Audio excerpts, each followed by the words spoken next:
Hi guys, Tita Ganda here. Pasensya na kayo ha. At walang boses ang lolay. Ruwan nang nag-e-enjoy. Anyway, kahit wala pang boses dyan, tuloy pa rin ang sharing ng mga magagandang lugar dito sa Japan para sa summer. Okay. Ito ang tulog ng Japan. Isa sa mga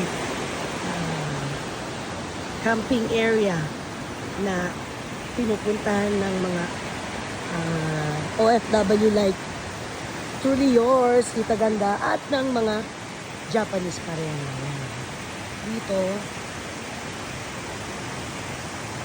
pinifeel namin ang sarap ng nature. Mother Nature, thanks to Mother Nature. At maganda ang kanyang kalikasan. Dito, talagang customized sa mga Japanese. Dinalagyan talaga nila ng mga precautions and mga signs na delikado at hindi, kung saan pwedeng mag-swimming at hindi.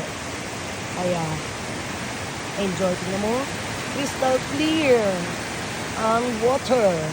At doon, sa bandaron, ang mga cottages. Yan. Dito, actually, pag pupunta ka rito, kailangan magpa-reserve ka right beforehand. And then, tsaka kanila padadalahan ng note or notice para sa confirmation na cottage na ipapareserve mo.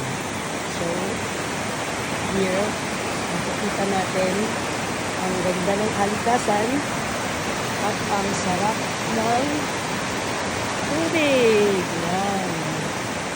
Okay. So, guys, as Tita Lauren always says, pag pupunta kayo ng Japan at ayaw nyo ng winter time dahil malamig, during summer time, starts from July, August, and ends on around second week of September. Okay, guys. So, let's enjoy this beautiful and relaxing place. One of the relaxing, beautiful place here in Gifu.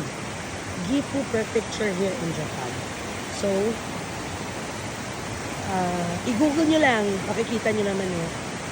Kaya next year, maaga pa, kailangan, bukod sa magagandang dagat, meron din silang magagandang river or ilog na mapapasyalan.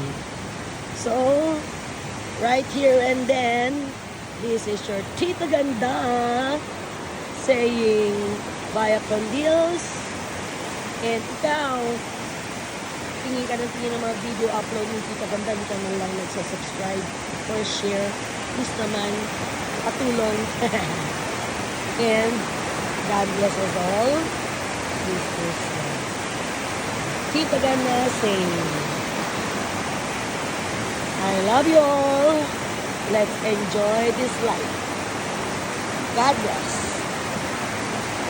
Bye.